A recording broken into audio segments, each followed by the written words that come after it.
The waiter had barely placed the bill on the table when the man across from her stood up, looked at her worn coat and inexpensive shoes, and quietly told her that he had expected someone more suitable.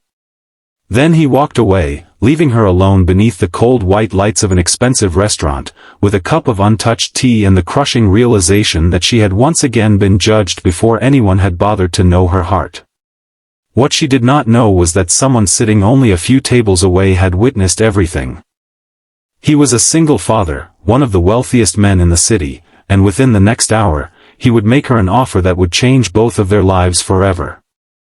Before we continue, if you believe that kindness matters more than money, that people deserve second chances, and that a person's worth cannot be measured by clothing or bank accounts, please take a moment to like this story, share it with someone who needs hope, leave a comment, and subscribe to Kindness Speaks. Your support helps these emotional stories reach more people who believe that one small act of kindness can change a life. 27-year-old Emily Carter had never expected luxury. She had grown up in a tiny apartment above an old bakery, raised by a mother who worked long shifts and taught her that dignity was something no amount of poverty could take away. Emily had learned early how to stretch a few dollars into several meals, how to repair old clothes instead of replacing them, and how to smile even when life gave her very little reason to smile. After her mother became too ill to work, Emily had taken 2 jobs while completing evening classes, determined to build a better future. She worked mornings at a small bookstore, evenings at a neighborhood cafe, and spent whatever hours remained helping her mother. Her life was exhausting, but she never considered herself unfortunate. She had love, a roof over her head, and a stubborn belief that tomorrow could still be better. Her blind date was supposed to be a small escape from that difficult routine. Her friend had insisted that she meet a successful young businessman who supposedly wanted a serious relationship. Emily almost cancelled because she could not afford the restaurant, but her friend had promised that everything would be fine. So Emily wore the nicest dress she owned, a simple navy blue dress that had been carefully repaired at the sleeve, brushed her long brown hair until it shone, and arrived 15 minutes early. The restaurant was far more luxurious than any place she normally visited. Crystal glasses reflected the bright ceiling lights, waiters moved silently between tables, and every person seemed dressed as though they belonged in a magazine. Emily felt uncomfortable but tried not to show it. When her date finally arrived, his expression changed almost immediately after seeing her. At first, he smiled politely. Then his eyes traveled from her inexpensive handbag to her shoes, and finally back to her face. The conversation lasted less than 20 minutes. He asked about her job, and when she explained that she worked at a bookstore and cafe while caring for her mother, his interest visibly disappeared. He spoke about vacations, expensive cars, investment properties, and exclusive clubs. Emily listened politely, occasionally smiling, even though she had never experienced any of those things. When he asked what she owned, she honestly answered that she had no car and lived in a small apartment with her mother. That was when the warmth disappeared completely from his face. He told her that he had been looking for someone whose lifestyle matched his own. He said she seemed like a nice person, but their worlds were simply too different. He paid only his portion of the bill, stood up, and left without another word.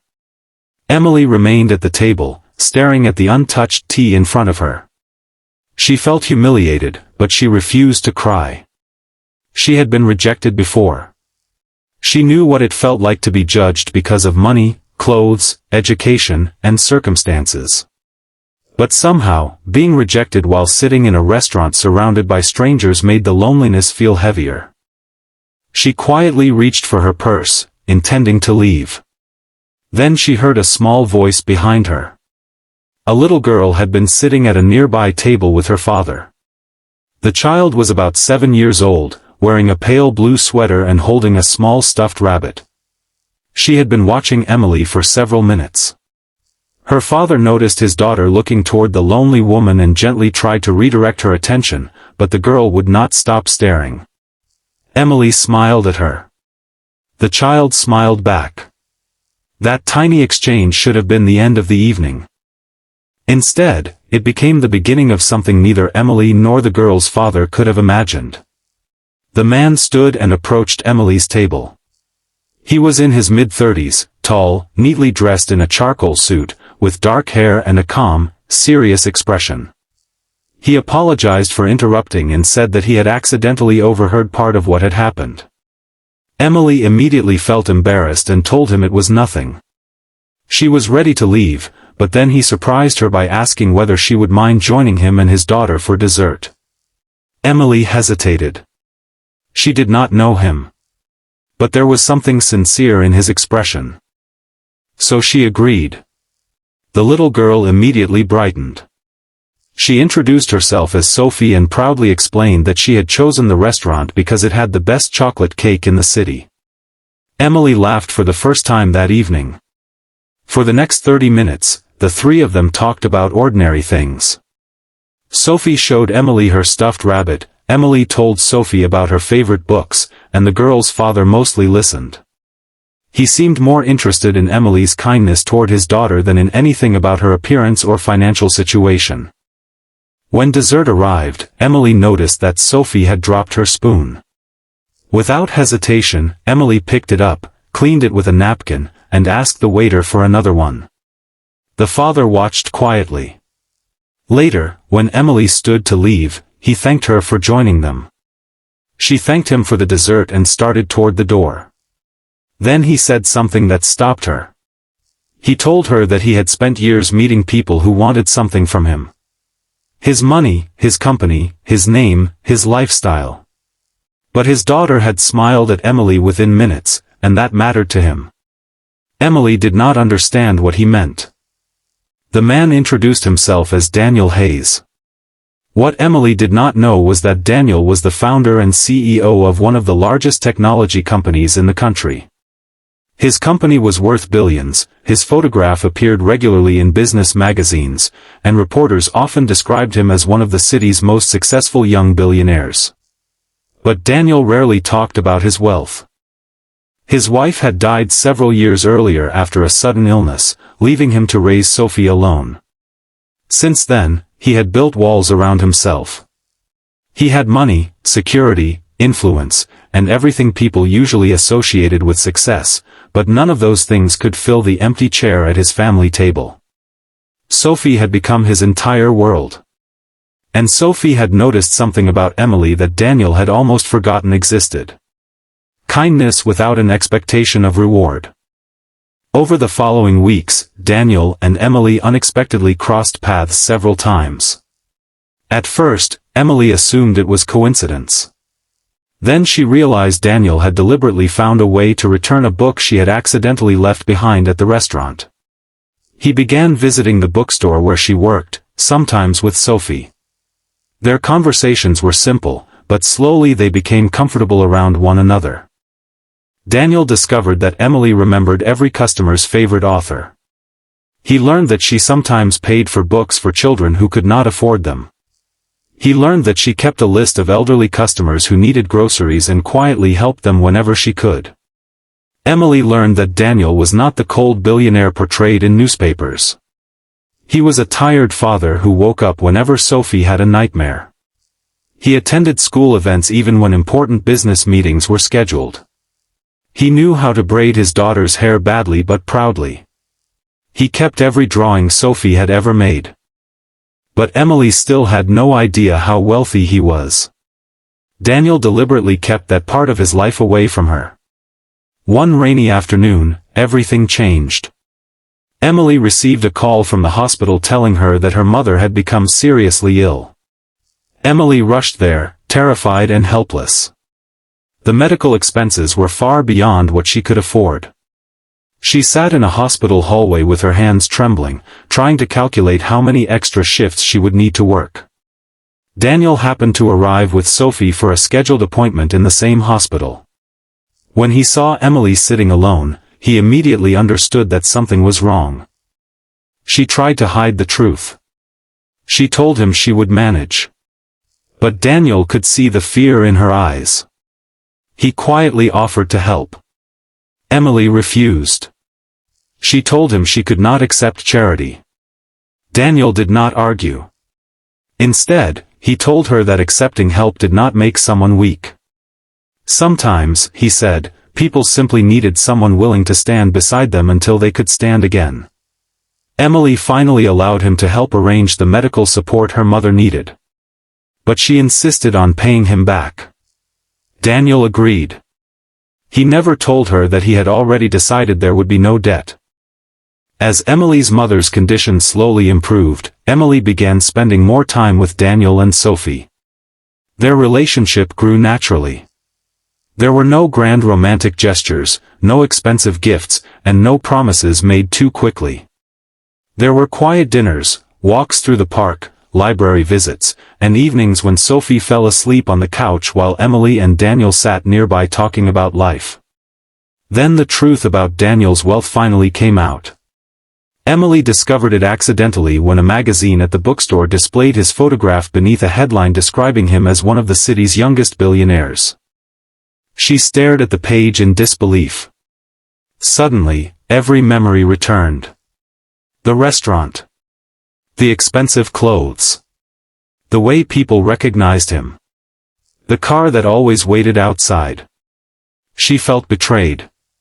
When Daniel arrived at the bookstore later that day, Emily confronted him. She told him she did not want his money and never had. She feared that he had been studying her, testing her, perhaps even manipulating her. Daniel looked devastated. He explained that he had hidden his wealth because he wanted to know whether she would care about him without knowing his status. But Emily told him that love could not be built on tests. Daniel realized she was right. For the first time, the billionaire who was used to controlling companies and solving problems with money had no solution. All he could do was apologize. Then something unexpected happened. Sophie appeared from behind the bookstore counter. She had heard everything. She walked toward Emily holding the little stuffed rabbit she had shown her on their first night together. She quietly asked Emily not to leave. That innocent request broke the tension. Emily hugged the child. Daniel watched them with tears in his eyes.